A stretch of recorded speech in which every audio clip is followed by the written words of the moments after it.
This is an island surrounded by water, big water, ocean water.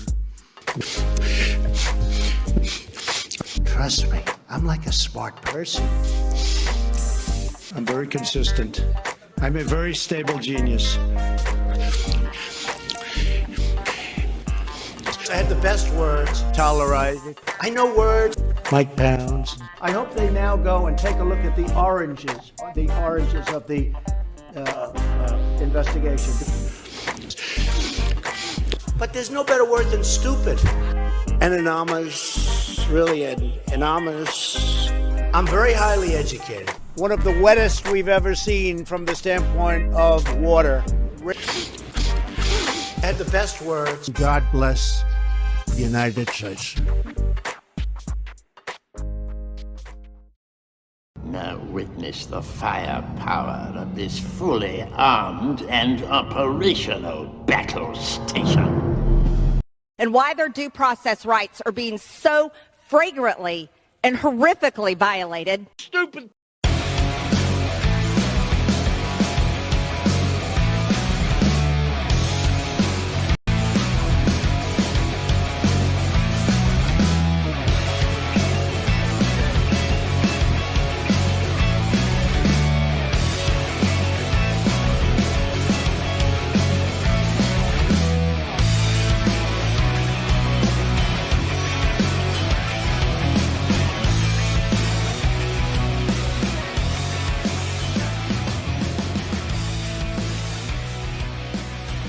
Around the nation, Waldorf Nation.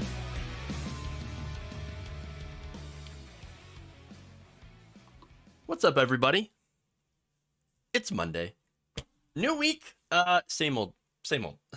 But actually, maybe not. After all, arraignment day comes tomorrow. Arraignment day, Donald Trump. All right, with that, we do have Trump-related stuff, including Republicans. Look, we're going to go over whether or not Republicans really, think that the hush money payments to Stormy Daniels, whether they think that that was totally okay. But we have an example of when maybe they didn't think it was quite okay. Now, what do I mean by that? Well, look, I know I pretty much just did that tease, probably the worst tease in the world. But nonetheless, we are going to talk about it anyway. I know, terrible tease aside, we will get to that, and I'll tell you exactly what all of that entails. We'll give you the details. We'll go over it. That said, there's also no evidence dropping against Trump in a different case. And this is the Mar-a-Lago documents. In case you're wondering which Trump indictment / scandal we're talking about here, we've got two different scandals that we're talking about. And we're not even addressing right now Georgia, the investigation Fani Willis, or the other investigation involving Letitia James. So, Okay, that said, we've got that. Then we have an interesting statement from Ivanka. Oh, interesting. And, of course, the reaction to that from a conservative columnist. Oh, that's interesting. Then we have Marjorie Greene on 60 Minutes saying outrageous things, and the media has no idea how to handle her. Legacy media has no idea how to handle the chuds. And so, I'm going to go through, I'm going to, tell you what she said and the reaction to it, and then tell you why they fail. Okay. We also have another MAGA troll arrested. Well, maybe not MAGA troll, but definitely a right-winger, 4chaner. And then Medicaid. Looks like right-wing states, red states, are looking to drop a lot of people from Medicaid. And I'm going to tell you how and why. All right. So with that, let's start out with talking about Republicans on hush money. You're going to love it. But before we start, please like and share the stream. Very important that you do so. Helps us out greatly. Okay. Now let's get to it.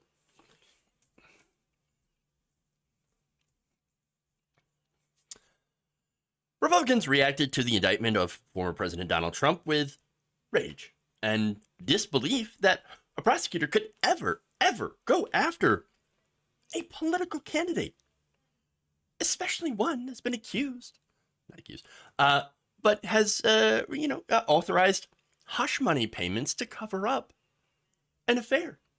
In fact, Sean Hannity, I'm going to show you his response to this specifically, and when I get into it, you'll know why. First, here he is responding to it on Thursday. After years of partisan witch hunts, Manhattan DA Alvin Bragg, he has literally thrown the rule of law to the wind in exchange for a cheap act of petty political vengeance, and he has brought the criminalization of political differences now to an entire new level. This is repulsive. It's a disgusting political hit job, the likes of which we have never seen in this country. It's never happened before. Now, Pandora's box has now officially been opened. We have a new era of political revenge, and a weaponized justice system is now upon all of us. Oh, yeah. Weaponized justice system. It's upon all of us. Who? It's not on me. It's not on the average working class person. I mean, sounds like it's more like on you guys. People who, may have broken campaign finance laws to keep your affairs secret. Maybe have less affairs. How about that? I mean, that could really help you if you just don't do that. But okay, anyway, I'm being way too logical here. All right. But I want to get to what he says with the statement of, we have never, this is the political hit job, the likes of which we have never seen in this country. It has never happened before, except it has. What do I mean? Well, those of you, we're going to have to reach back into time.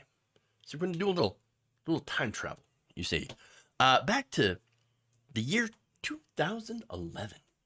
I know. It's a long time ago. Where you had a certain Democrat who had aspirations to become president. John Edwards. That's right. He also ran unsuccessfully on the Kerry ticket. So John Edwards was revealed back then to be a complete and utter creep. A terrible person, cheated on his wife, who was dying of breast cancer, got his mistress pregnant, and then paid her to shut up. Quite the scandal. Indeed, so much so that he was not invited to speak at the DNC. The Democrats were like, no, we're not getting anywhere near that one. So, again, back in 2011. So now, he was indicted and charged with violating campaign finance laws by accepting more than $900,000 in an effort to conceal from the public facts that he believed would harm his candidacy, and then hid the contributions from the FEC. The money funded payoffs to someone named Riel Hunter, his mistress, to cover up the affair during his presidential campaign in 2007 and 2008. According to the indictment, Edwards conspired with staff to falsify the purpose of the payments, claiming the funds were used for chairs and an antique table. So the case against this guy, Edwards, is based on pretty much the same novel theory that Bragg is currently using with Trump. So, well, how did that end out? Well, look, just like now, legal experts did mention that, hey, it's kind of a shaky case. Charges were not exactly based on any federal statute, but an advisory FEC opinion that argued that gifts made to political candidates should be considered campaign contributions. CNN and the Washington Post reported at the time. After 9 days of deliberations, a jury acquitted Edwards of one charge of accepting an illegal donation, ABC News reported, but was deadlocked on the other 5 counts, resulting in a mistrial. The Department of Justice chose not to retry Edwards, according to a Politico report from 2012. So that's how it shook out. No jail time for Edwards. But again, you had 6 counts. Donald Trump is facing 34 counts, of which we do not know because currently all the indictments are sealed. So again, we don't know what the details are here. But with 34 counts, that is pretty significant. Does that mean there will be a conviction on one or any of them or all of them? I don't know. But that said, getting to the point here, I bring that up because what was Sean Hannity and Fox News saying at the time? Did they have a consistent opinion? Surely he would regard this, which is a similar situation, as a cheap act of political vengeance, right? Now, by the way, more details here. Just kind of cement the fact that, okay, you could definitely consider this an act of political vengeance. Republican U.S. Attorney George Holding was the one who indicted Edwards. And then he's a holdover from the Bush administration in the Obama administration. He then, after doing the indictment, ducked out to run as a Republican in Congress in North Carolina. I don't know. I can't tell if that might be political or not. Now, as for Hannity, what did he say? Well, this was on his June 3rd, 2011 program. Quote, "The facts are that he broke campaign finance laws and that he lied to cover it up." Do I agree with that? Yes, I do. Yeah, that's the same thing Donald Trump's been accused of doing as well. During that same show, he interviewed a former prosecutor named Kelly Sandin, who had this to say about Edwards' conduct. Quote, "Yes, he's going to go to jail and he should be indicted. He knew what he was doing was wrong. He was diverting campaign money. He was complicit in making sure that he hid his affair. He lied to us about it, and he is going to end up serving jail time for this. Whether or not he knew it was wrong and against the law, which I believe he did know it was against the law, he is going to jail because you are charged with knowing the laws that apply to you. That applied, and he broke the law." Hey, we're not talking about Trump. We're talking about John Edwards here on Fox News. Now, Hannity continued making the argument even after the case had ended on May 31st, 2012. That's after a jury in the case, Edwards' case had deadlocked on the majority of the charges, and a judge actually declared a mistrial. Here's what he said. Quote, "If we look at this very closely, a campaign contribution, anything of value, for the purpose of influencing the outcome of an election. So weren't they trying to basically circumvent the law?" Yeah. You know, by the way, so was Trump. So there's more. Former Fox News host Megyn Kelly tweeted that Manhattan DA Alvin Bragg, who was leading the prosecution of Trump, should be ashamed of himself. This is a travesty for our country. But it is a political windfall for Donald Trump. If he wins in 24, he will have Alvin Bragg to thank. And by the way, some of you point out, it's not the prosecutor, Alvin Bragg, that indicted Trump. It was a grand jury. So just to be clear on those details. But okay, travesty, huh? This is an absolute travesty because it happened to Donald Trump. But what about John Edwards? Well, during her appearances on Bill O'Reilly's show, you remember that guy? I remember him in the falafel. I'm just saying. There were lots of allegations of sexual anarchy as it relates to Bill O'Reilly. Bill O'Reilly and the falafel. Okay, so we'll do it live. Right? Yes, we will. He called this. Oh, sorry. Kelly said during the time of Edwards and that investigation and trial, she said that the case was going pretty well for the prosecution because it doesn't seem like a lot of the facts are in dispute. O'Reilly, in reaction to the Trump indictment, called it, quote, bad for the country and a political play. But at the conclusion of the Edwards trial, during deliberations, O'Reilly declared the evidence against Edwards to be pretty damning. And throughout the prosecution, O'Reilly repeatedly declared that Edwards was guilty. Again, I don't disagree with any of this. But I do disagree with the whole hypocrisy thing. But anyway, there's more on Twitter. Former Fox News contributor Kimberly Guilfoyle described the charges against Trump as a quote-unquote sham indictment because there was no crime committed. In October of 2011, however, Guilfoyle, when it related to John Edwards, said, quote, I think there's a strong case against him. You have people who are going to testify against him, so I think he is in trouble. The Wall Street Journal editorial page also is filled with columns that went after Bragg and accused him of indicting Trump on, quote, the weakest charges. The weakest charges.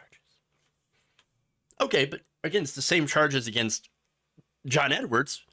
And back in 2011, the Wall Street Journal ran multiple columns emphasizing how the charges against Edwards were wonderful, perfect.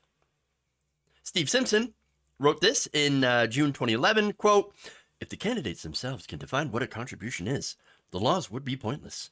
So it's a bit strange to claim that Mr. Edwards should have been able to accept a nearly $1 million to cover up an affair that clearly would have affected his presidential campaign. Yes, so true. So true, Mr. Simpson. Yes, Wall Street Journal, nailing it.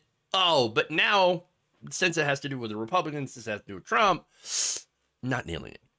Gotcha. Right. James Taranto also, Taranto. I don't want to, besmirch the good people of Toronto, Canada. Wonderful, wonderful place. Beautiful, beautiful city, beautiful country. The most beautiful. Who edits the papers, the Wall Street Journal's op-ed page, also made similar arguments to Mr. Simpson. So look, here's the thing. Hypocrisy. Total hypocrisy. When it's Democrat, Republicans are like, get him. When it's Donald Trump, no, don't get him. No, he did nothing wrong. Nothing wrong at all. But look, the fact is, Trump has been accused of falsifying business records. Okay? That is a misdemeanor. There's evidence of that. So now, the other thing, well, that's the issue, right? And that's violating campaign finance law. So, look, in New York, falsifying business records is a misdemeanor crime. Prosecutors, what they have to do in this case for Trump, and again, this is, as far as I know, perhaps the other sealed indictments may reveal other crimes. We, again, really don't know the full extent of the charges against Trump, but we're all assuming that it has to do with, again, the falsification of business records, and then whether or not that applies as a campaign contribution based on the timing and the purpose of it. Okay? So now prosecutors in New York have to prove that falsifying the records wasn't pursuant to committing another crime in that particular state. That's the novel theory that they're going to have to adjudicate, at least as far as I'm concerned, and we'll find out more of the details when the full indictments are unsealed. Again, that's the reality of it. Whether or not it's a strong enough case based on the precedent here that we've had with the Edwards case, that is going to be very, very interesting. As is, of course, the Republicans continuing to claim that this is, not a problem. What are you talking about? How many people? Totally fine. Not a crime. I wonder if anybody's going to ask them about their previous statements. Oh, right. We're probably going to deal with legacy corporate media. So the answer is no. They're never going to get called out to their face when it comes to some of the positions they had before. Because, again, they would have no defense. Sad. Okay. I know a lot of you keep mentioning how that not one Republican politician is actually talking about the law of campaign contributions. And that's because, again, and falsifying business records, which, again, is an actual crime. And we have evidence of them doing that. No, it's a very concerted effort to shift the conversation away from that and onto, of course, witch hunt, political persecution, because he is a candidate. Okay. Moving on. Let's go to a different, investigation. Okay. Oops. Here we go.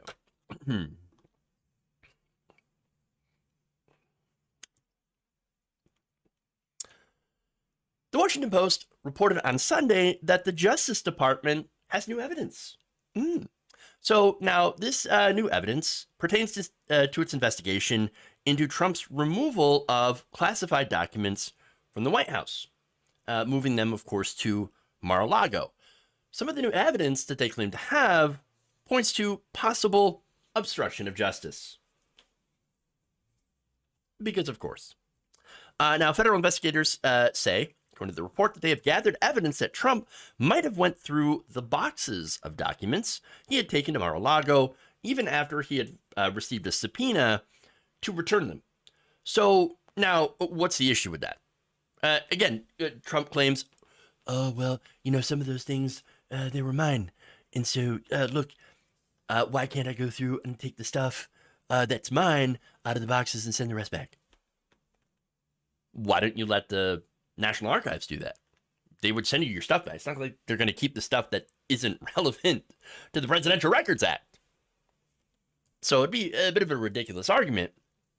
But look, it is speculated that Trump wanted to keep some of the files, despite the order, that didn't actually belong to him.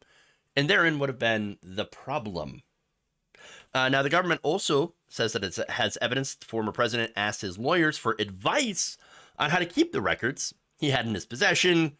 That information was obtained from emails and text messages of Molly Michael, a former assistant who had worked for Trump in the White House and at Mar-a-Lago during that time. So, look, if Trump ignored the subpoena, which he did, to return documents that he and everyone else knew that he had or suspected that he had, in order to go through them, to take out things that he, I guess, personally just wanted to keep, because I just wanted to keep it. They were my documents. I declassified them, which means they belong to me. No, even if you declassified them, it's still not yours. It's still not your property. You don't own it. Just because it happened during your administration, it doesn't mean that it's yours. It doesn't mean that it's subject to the Presidential Records Act. Now, look, ridiculous if you want to keep, like, the Time magazine cover with your face on it or whatever. Was that actually even real? But anyway, if you wanted to keep that, okay, well, that's his. And so you send it all, and the National Archives can be like, oh, here you go. Take this crap back. We don't want it. Whatever, okay. That's fine. But we're also talking about, I should say we're not talking about that stuff, but we are talking about nuclear documents. Kind of important. I'm just saying, maybe that's stuff that you don't want the former president to just take and keep, or even potentially make copies of. No, it's not real. Of course. So look, also noted in the report are court documents that asked for judicial authorization for the FBI to do a search of Trump's home because, quote, evidence of obstruction will be found at the premises. So they did the search. So they wanted to do the search because we think we're going to find evidence of obstruction.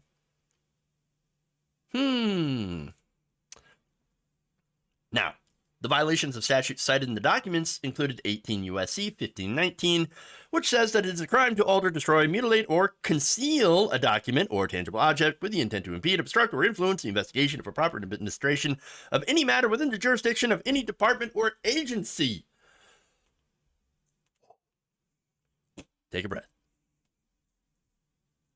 So look, investigators would have to prove that Trump had intended to impede or obstruct the subpoena as well. Now, that said, some experts look at that and say that could be, difficult to prove. Okay. So now a Trump spokesperson told the publication that the ongoing investigation has, quote, no basis in facts or law. Here's Stephen Chung, quote, the deranged special counsel and the DOJ have now resorted to prosecutorial misconduct. Here we go again. By illegally leaking information to corrupt the legal process and weaponize the justice system in order to manipulate public opinion and conduct election interference. Because they are clearly losing all across the board. Right. Hold on, though. Again, the issue here is not about the documents themselves, okay? It's the intent behind the refusal to send them back. Again, if you had documents from, your time in office, right, and you forgot to turn them back in, at the end, like you packing up documents and you're just like, all right, just throw everything in a box, let's go. And there happen to be some classified documents in there, and you didn't realize it. All right, sure. Again, the Presidential Records Act has never been really explicitly followed to the letter. I would be fair about that, right? That's why, Pence had documents lying around from when he was VP, and then you find a whole bunch of Biden's house in the supply closet. I think we can all agree that these documents aren't necessarily treated by all people, all parties. It doesn't matter. They just misplace and mishandle these documents all the time. But, I'll also point out, to be fair, is that we do overclassify a lot of things.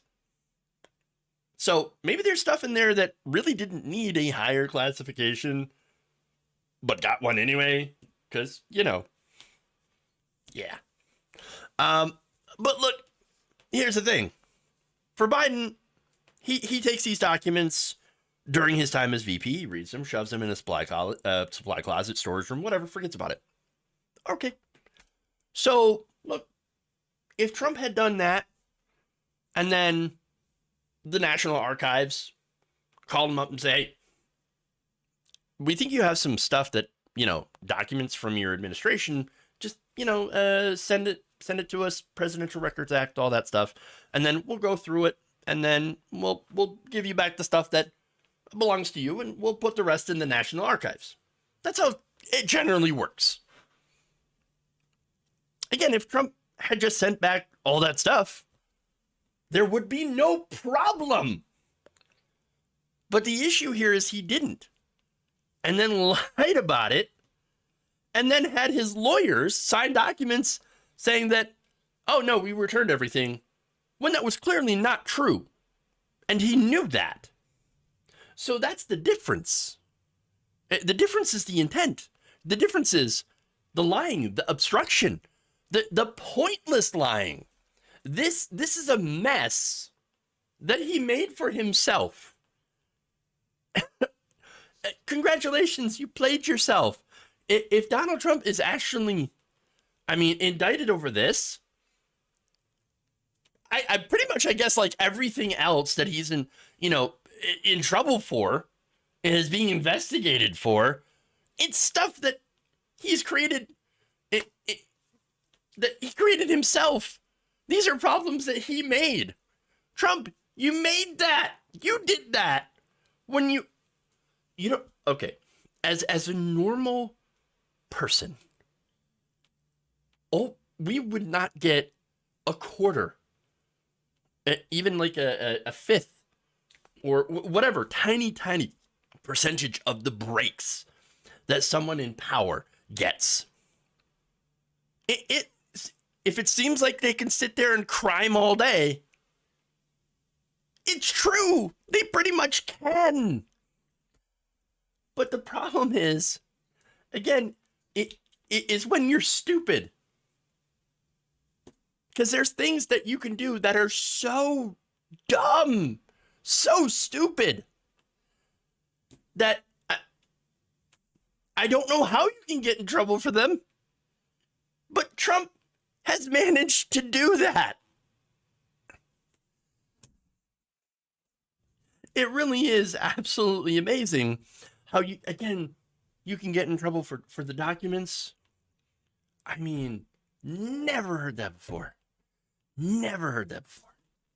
All completely man-made.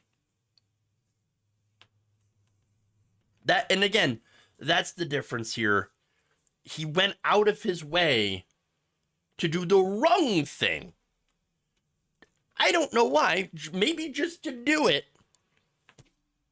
And here we are.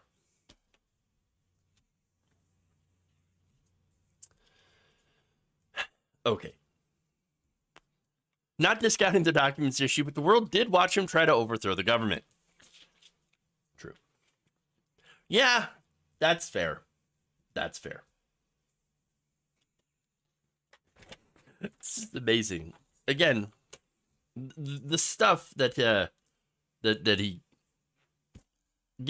I mean, the way that he just gets himself in trouble and the stuff that he does makes no sense.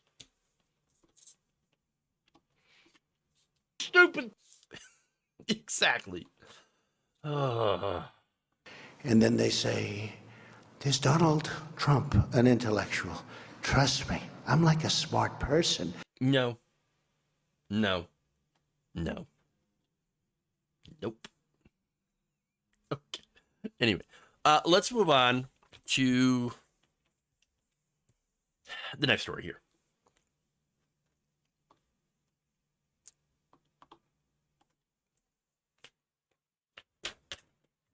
Trump gets into the perfect trouble. The best trouble. The most tremendous trouble.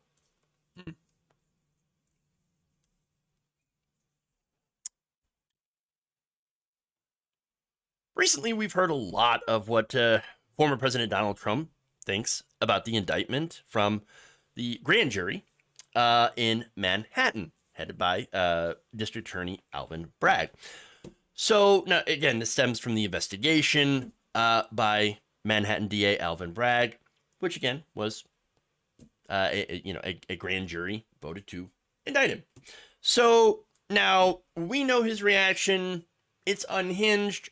We know the punditry class, Fox News, but what about the Trump family? Well, we've seen a little bit of that. We had Don Jr. calling this basically akin to Mao. No, not akin. Sorry. It made Mao, Pol Pot, and Stalin blush. Really? Sure you want to go in that direction? Eric Trump basically saying similar things. But what about Ivanka? Well, it appears that she's taking a different tone. Check this out. On her Instagram, she responded by saying, quote, "I love my father, and I love my country. Today, I'm paying for both. I appreciate the voices across the political spectrum expressing support and concern." What? What? That says basically nothing. There's a lot of words, but no substance. Kind of like Ivanka, I guess. All right, so now one Daily Beast conservative columnist decided to weigh in on this, and this Matt Lewis basically wrote that Ivanka is trying to have it both ways and failing, or in his words, flailing. Ooh. Quote, "It's hard to argue with anything Ivanka says here, but it is not a statement of moral clarity, nor is it conversely a statement of strong support for her father. Now, it's understandable that a daughter might not want to utterly condemn her father. Furthermore, children are not responsible for their parents' sins. Okay, there's nothing objectionable there. But he does right, except, of course, if you consider the fact that Ivanka served as the primary weapon in the Trump's not such a belligerent pig as his 4 decades as a public figure would make you think propaganda push. Oh, goddamn. Matt Lewis coming in with the right hook. Okay, so look, yeah, he's right. Basically her job, if you want to call it that, because throughout the entire Trump administration, I kept asking, okay, but what do you actually do here? What is it that you and Jared Kushner actually do? I mean, oh, you understand? Kushner brought peace to the Middle East. No, he didn't. The Middle East is basically the same. He did absolutely nothing. But her job, apparently, was to make Trump not look as bad. She was going to be the calm voice that was going to calm Trump down and make him a little bit more of a rational actor and, kind of bring out the best in him. Did that work? Oh, hell no. Hell no. Oh, what, Trump being moderated by his daughter? Can't let that happen. No. No, of course not. Okay. Now, some of the stuff, by the way, that Ivanka was used for, and by used, I mean, the whole purpose of her being there was to deflect against these things, but not used as in a sense of, oh, I was used. Oh my gosh, I can't believe that this was done. I had no idea. No, I'm going to show you how much Ivanka and Jared Kushner actually received from doing this role, from playing this role. But her role was, hey, look, Donald Trump, he's not a bad guy. Hey, look, you say that he's anti-Semitic because, like the stuff that he said about Jewish people and, business and giving nods to, anti-Semites and the people in Charlottesville. And no. He can't be Jewish because Ivanka, she converted to Judaism. And her son-in-law, Jared Kushner, Jewish. So obviously, can't be misogynistic. Well, he loves his daughter. Okay, but he said that, if she wasn't his daughter, he'd want to date her. Again, look, there's plenty more examples of the shield that she was trying to be. And that's essentially it, right? She was playing a part to try to be a shield to deflect from some of the more potent criticisms against Trump and failed her father and failed spectacularly. But what she got in return was a lot. In fact, in 2017, Ivanka's businesses had won preliminary approval for 3 Chinese trademarks in the same day as she had dined with Chinese President Xi Jinping at Mar-a-Lago. In May of 2018, Ivanka's business was awarded registration approval from the Chinese government for 5 trademark applications, with an additional one getting first trial approval. China. The same week, President Trump announced that he would try to save jobs at ZTE, the Chinese telecommunications giant closely tied to the government. A month later, Ivanka's business got registration approval for 3 more Chinese trademarks. On the same day, her father announced he'd lift sanctions against ZTE. Wonder if that has anything to do with it. In October of 2018, Ivanka's brand won 16 new trademarks from the Chinese government, including for voting machines. The voting machines.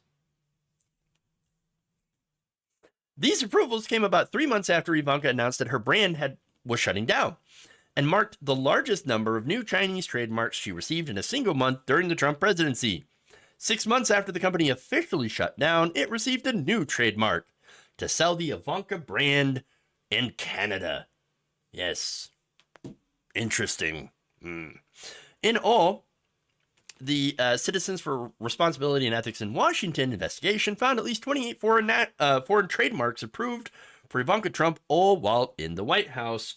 And as a result, Kushner and Ivanka reported between, and again, we don't have the exact figures, but it's anywhere between $172 million and $640 million in outside income while working in the White House, according to an analysis of financial disclosures. Oops. That is some cashing in. So she made her bank, and now that her daddy's in trouble, she then puts out this very vague, milquetoasty statement. Why is that? Well, I guess the one reason is she's a Trump, and so money above all things. So look, Eric and Don Jr. Don Jr.'s got his, brand in owning the libs. So, he's got this giant deal to do some show called Triggered, of course, because it had to be triggered, on Rumble. Okay. So, of course, he's going to come out and he's going to do the standard punditry thing. And Eric Trump is, honestly, I have no idea what Eric Trump's doing. Not the smart one. Right. But Ivanka, since she left the White House, she's wanted nothing to do with any of that. She doesn't want a future in politics. She wants to go back to, basically her life before Trump got into politics in the first place. Now, as Lewis points out in his piece, quote, as far as the former first daughter goes, she and her husband might be done with politics. But once you've been a party to an administration like Trump's, it's going to be a long time before politics is done with them. So Ivanka, you want to have a seat at the cool apolitical kids table? You want to be once again accepted by the socially liberal billionaires' children you used to go to the Hamptons with and now have Miami Beach playdates with? You want to enjoy the privileges of being a Trump with none of the shame? Good luck with that. God damn. Let me tell you, I don't agree with them politically, but conservatives know how to go hard. But look, that's the reality here. And he points out something that's very interesting, and that I agree with. Ivanka Trump wants back in the club. Of course she does. Now, the club, of course, is done with her. Just like, now I'm kind of blanking out on his name. Alan Dershowitz. Ain't nobody inviting Alan Dershowitz to those fancy Martha's Vineyard parties. And he's desperately so freaking salty about it. He's so mad. Oh, why aren't you inviting me to the parties anymore? It's the same thing with Ivanka, except she's not salty. She's trying to be super, super, have it both ways. Not get, you understand, I'm above the fray. I'm not getting involved in the politics. Please take me back to the social clubs. I just want back in the club. I just want back in the club. Please. Look, I'm not a fan of the club, obviously. They don't like people like me. Good. I don't like people like them. But that doesn't mean it isn't fun to watch someone who desperately wants back in the club, who is basically a Nepo baby like Ivanka, get rejected by them over and over and over again. I love it. It's fun. That's it. Okay.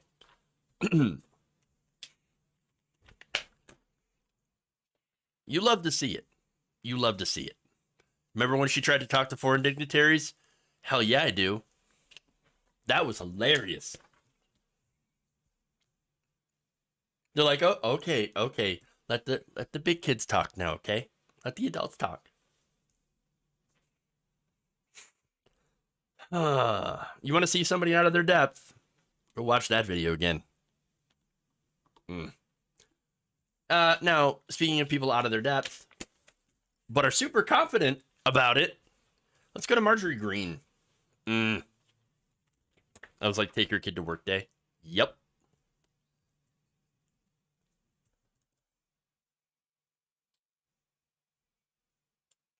All right.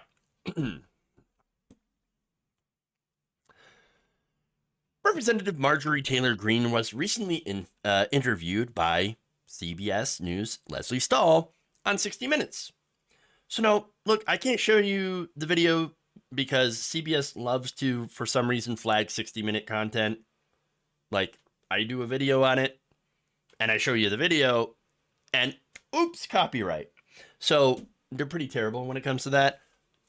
But I will go through, and I'll tell you. So now look, Leslie Stahl asked Greene about some of her past actions, some of her past statements, and her answers were not great, but neither was the pushback from Stahl. And I'll illustrate that. So now, first, she was asked about the time that she had followed shooting survivor David Hogg around while shouting weirdo stuff at him.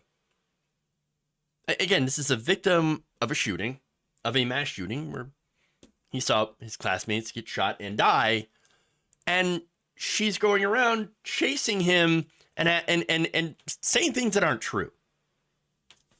One of the things that she had yelled at Hogg is that if he was protected by security guards, if there had just been good guys with guns at Marjorie Stoneman Douglas High School, there would not have been a mass shooting, except that there was a security guard and it did nothing. Oops. It did not help. Now, when she was asked about that, she didn't like that question and said, well, it just, don't ask me those kinds of things because it just doesn't show the full breadth of my life. What? Wait, if you're gonna go after a survivor of a mass shooting, well, number one, don't. Let's just say that. Don't do that. But I don't care about the rest of your life when you do that stuff. Okay? You're generally a terrible person.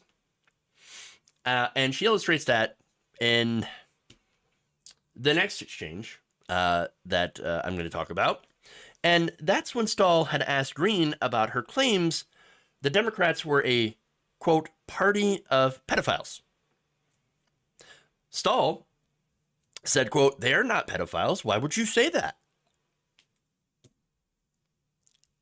Look, you're addressing someone who is absolutely unhinged with rational questions as if they are a rational person. Why? Why? But here was Marjorie's response, and she struggled to put out this response. Quote, Democrats support even Joe Biden. The president himself supports children being sexualized and having transgender surgeries. Sexualizing children is what pedophiles do to children. Stahl's response was, wow, okay. Wait. That's it? What kind of reaction is that? But look, here's the situation, right? You have a legacy media reporter basically meeting the face of insane QAnon. She wasn't ready for that. There's no way. She was not equipped to handle that level of crazy. I don't know a lot of people who are, but it does also illustrate how members of legacy media are just not prepared. They don't know what they're dealing with. Now, look, for people who are not in mainstream media, who are in progressive media, who look at the statements and things that they've made and they said, and what they believe in, yeah, we're prepared for that. We know all about the crazy, but there is this weird reaction. It's almost like an expectation among mainstream news pundits to respect both sides. Oh, Democrats say this, Republicans say that. I mean, look, Republicans say that all the Democrats are pedophiles, and Democrats say, well, they're not, and they're actually looking out for human rights of trans people. I can't tell the difference. You decide. No. One side wants to eliminate trans people from existence. They've literally said so. We must eliminate transgenderism. That's Michael Knowles. That is a Daily Wire host. Don't forget the numerous statements that are anti-trans made by people like Matt Walsh and Chaya Raichik. Okay? So you have all of that.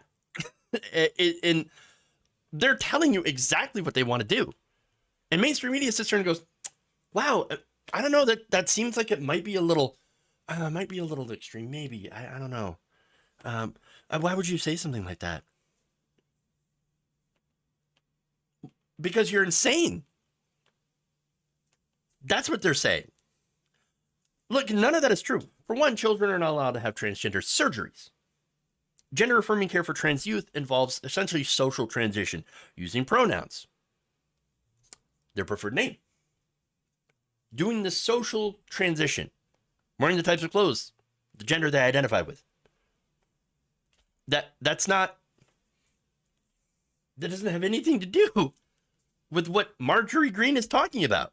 And by the way, look, socially transitioning is not sexuality either. Gender expression is different than sex.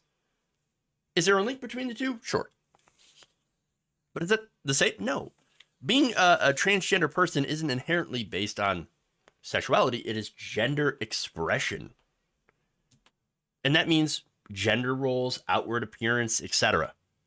Boiling everything down to sex is pretty simplistic. And by the way, if you're so concerned and think everything is related to sex, I don't know, maybe there's something in your brain which makes you always think of sex. And if you're doing so in relation to children, that seems like it's a personal problem and makes you a little bit sus. But again, none of that has anything to do with what Marjorie Greene is talking about, because she's out there making unhinged claims. Let's look at who the vast majority of pedophiles are. Turns out they're cisgender straight males. Not transgender people. Not members of the gay community. And by the way, speaking of the gay community, that same rhetoric, you got homosexual males are going around and they're poisoning the youth. They're turning the people to gay with the virus, the gay virus. It's the woke mind virus now. No. They use that same kind of rhetoric against gay people before they targeted trans people, because turns out, it was no longer accepted by society to attack gay people and accuse them of being pedophiles, which again, they're not.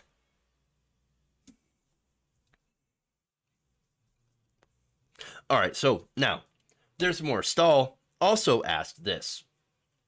My question is, can't you fight for what you believe in without all that name calling and without the personal attacks?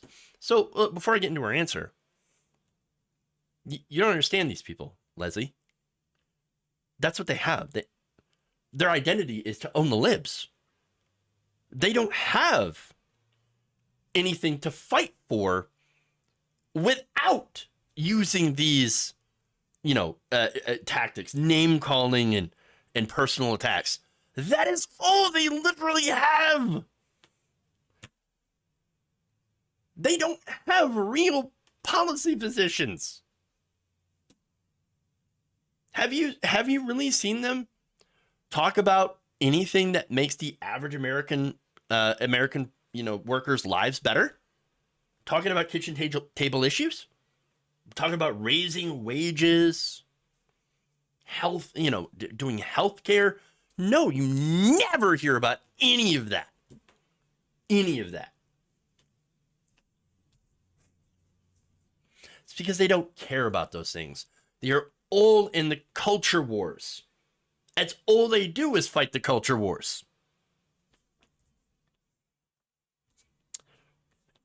And now she responds. Let me give you her answer. Quote, well, I would ask the same question to the other side, because all they've done is call me names and insult me nonstop since I've been here. They call me racist. They call me anti-Semitic, which is not true. I'm not calling anyone names. I'm calling out the truth, basically. To which Stahl said, or asked, pedophile? And Green responded by saying, pedophile. Call it what it is. So, look, this is what arguing with some people on the right is like. It doesn't matter what you say. It doesn't matter the facts that you present.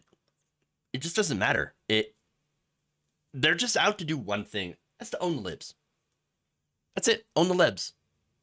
Go off to the left. They're the enemy. Doesn't matter. They're the enemy. And if I can't find something to attack them on, we'll just make things up. Pedophile, groomer, pedophile, groomer. Not true at all. Not true at all. Now, as far as, well, they call me anti-Semitic, they call me racist. Well, that's because Marjorie Green has said racist and anti-Semitic things. Let me give you an example here, right? So the right loves to attack George Soros. Now, George Soros is a billionaire. I don't really care. I don't want billionaires in our politics. Okay? Any billionaire, right? And does George Soros donate to liberal causes? Liberal groups? Yeah, sure. You could also look at other people. By the way, there was a very wealthy Jewish casino magnate that gave to a lot of Republicans. But wait a minute. So how then is George Soros, because he's basically, the conspiracy theory is that he is the puppet master that controls the Democratic Party.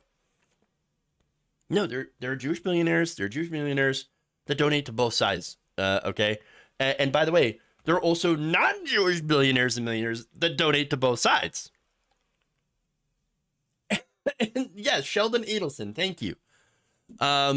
So the only point to when you point out those specific people and make them as a boogeyman, it's a dog whistle.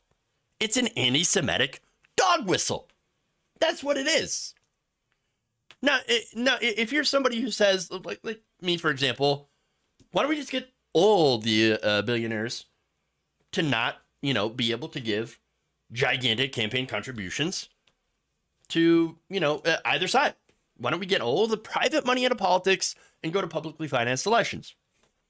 That would be the obvious solution to stopping both the Adelsons and the Soros and the Kochs and all the different, billionaires that do donate a lot of our money to our political system.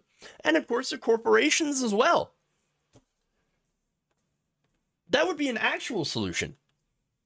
But no, what Marjorie Green and the people on the right want to do is, again, do this weirdo anti-Semitic dog whistle against George Soros. They're doing it right now.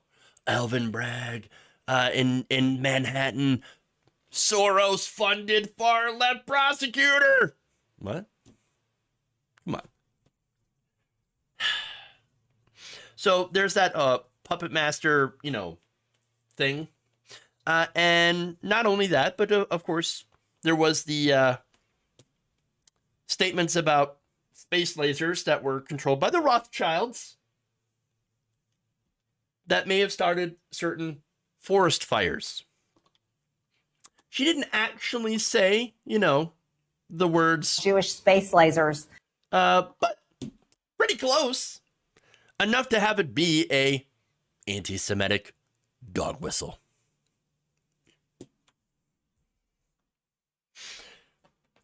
Now, as far as, being racist, I think I don't have to go any further than just to remind you all that she was one of the guest speakers at a white nationalist conference headed by Nick Fuentes, one of the most famous white nationalists, white supremacists that sadly we know.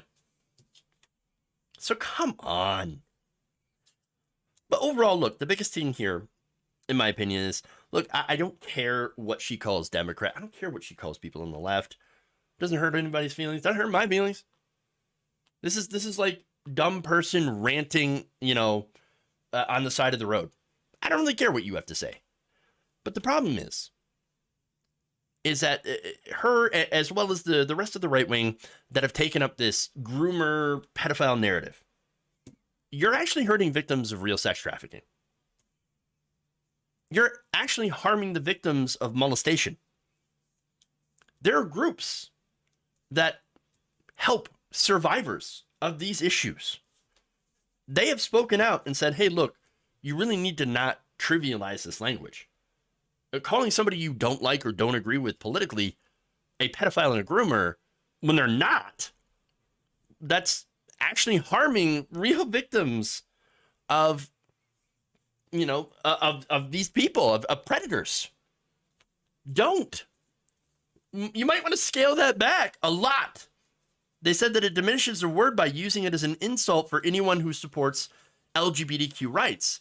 And so at the end of the day, they're actually helping groomers. Actual predators. By the way, look, you also can't say, and I know they're doing it anyway, but see, Democrats are they're all the pedos. Yeah, that's right. No, you literally have a lot of former Republican officials that were caught being pedos. Let me give you one example.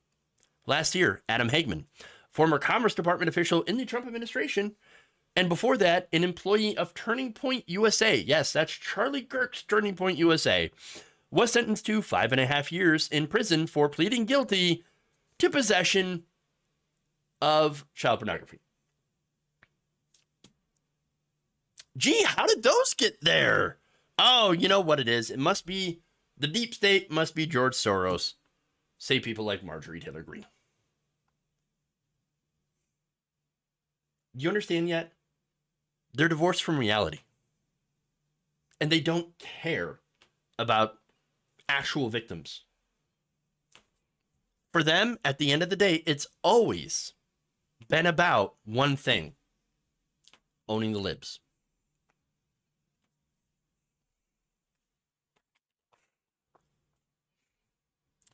All right, I'm going to have to save the Medicaid story for tomorrow. That gets into much more detail. But I do have one last, just quick fun story.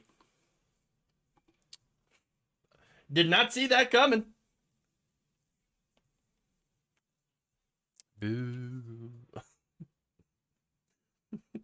Okay, anyway. Medicaid, I hope it's not bad news. Oh, it's terrible, S. Bloom. That's why I'm saving it for tomorrow. Because I want to end on a high note.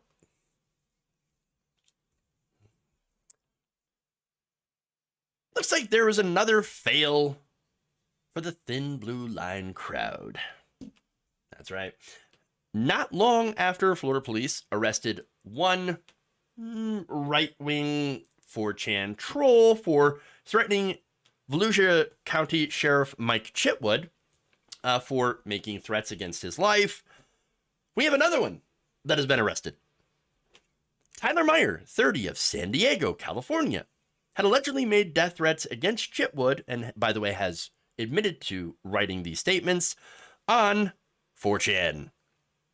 Now, this barrage of death threats and attacks came after Chitwood basically condemned white supremacy and specifically anti-Jewish sentiments in his community.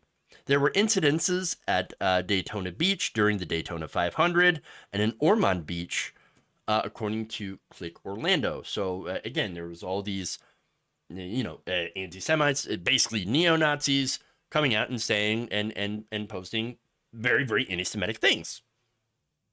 Chitwood said, "Not in my community. Not interested. Like, you want to come here and post that crap? No, we're not interested in that. Okay, we're not interested in that community." As a result, these keyboard warriors, keyboard commandos, as what Chitwood calls them, decided that they were going to do something stupid and threatened to murder him. In fact, here's what Tyler Meyer wrote. Quote, "It's too bad Mike Chitwood isn't safe now that I'm planning to kill him."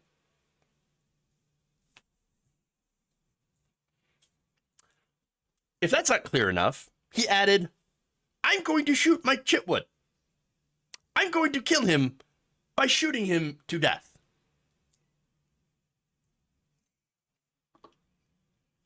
Let me say it. Stupid. Stupid. You idiot. Why? How can you be that dumb?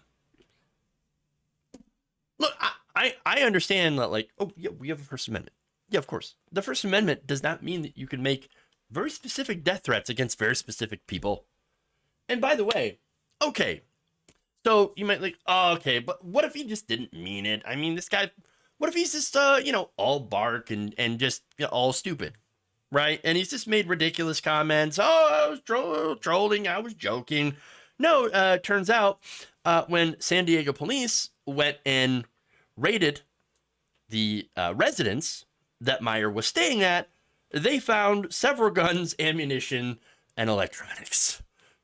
Oops.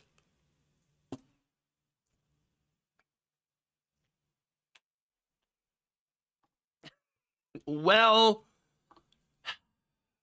yeah. Stupid.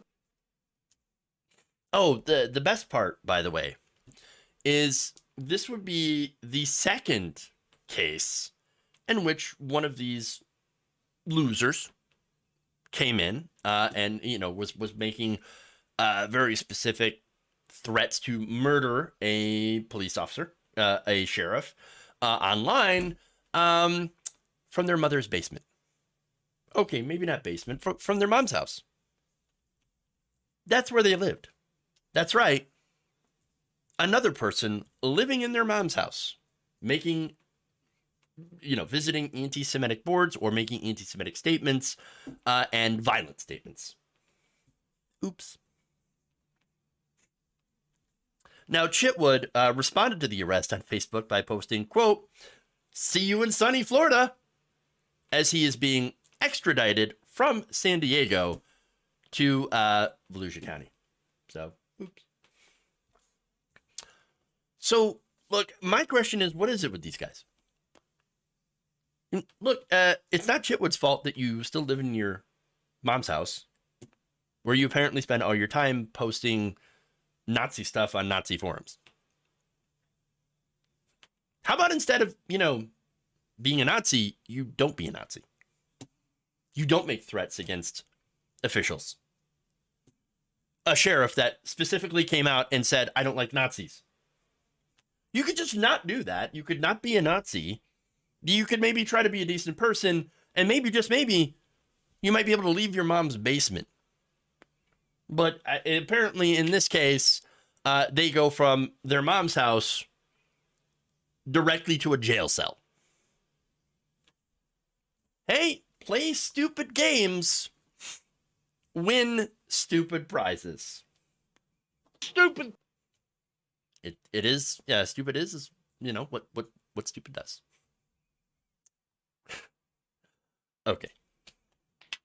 That's it. Like,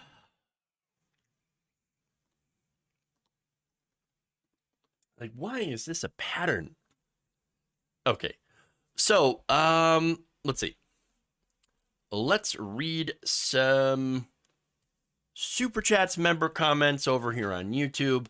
And of course, thanks to members. Gabby Mathis, thank you for gifting a Waldorf Nation membership. Really, really appreciate that. Jonathan Leiter, thank you for gifting 2. Jonathan Leiter, thank you for gifting 1. The Franchise 2K member comment. Thank you, Gabby, for the 3 months of guest subs. We all appreciate your support and hoping for the best for the long time to come. Yes, my sentiments exactly. Thank you so much for your support, gifting all these wonderful memberships. Really, really appreciate it. Gabby also, let's go with Jonathan Leiter first. This donation is for my message about Trump. What was that message? I did not see that. So if you could probably just type it again, I'll go and see it. Gabby Mathis says, I used to watch 60 Minutes a long time ago, but Leslie should not have interviewed Marge. Yep. Emergency Remedial Truth, member for 6 months, says, thank you for sharing your good sense. Appreciate that. And I appreciate you watching, because good sense is, you don't see a lot of it online. And I try to be as sensible as possible. And Straw Carpenter points out, maybe corporate media needs characters like Green. Oh, interesting. Very interesting. But why, though? Why? They're essentially just trying to minimize, the crazy by making them all, oh, no, they may have a valid point in some of the things that they say, so they must be equal to the left. No, they're not. No, they're not. Eden Humble points out they think that they couldn't be tracked because 4chan doesn't require a username at all to post anything. There. That's a good point. Okay. So, with that, let me go and see if there's anything in the Twitch community. No, but thank you anyway. Look, as far as the Medicaid stuff, yes, there is some bad news on that. I don't want to get into the details too much, but people that have been relying on Medicaid that received it thanks to the pandemic, that's going to go away for a lot of people, up to 15 million people. We're going to have the details on tomorrow's show, so we'll get into that. But yeah, it is very concerning what's going on with the end of some of these pandemic, or a lot of these pandemic measures. It's amazing, this country expands a lot of, good social programs, healthcare programs and stuff, in ways to, make people's lives better during the pandemic, and then it's over with, and immediately taking it right back. Because of course. Okay. Anyway. So, that's it. Thank you all. Twitch community. We're going to raid into watch list. Everyone else, thank you. Please like and share the stream. Check out our videos.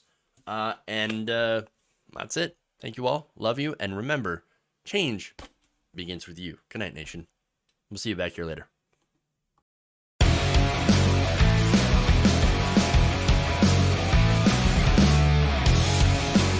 Give me a break.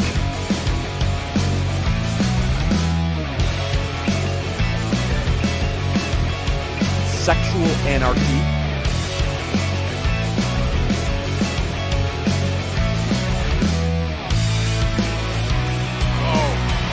Oh yeah. Disappointed!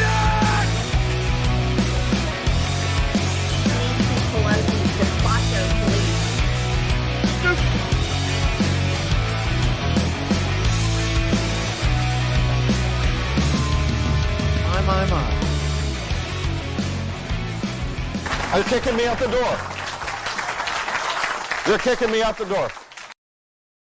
USA, USA, USA.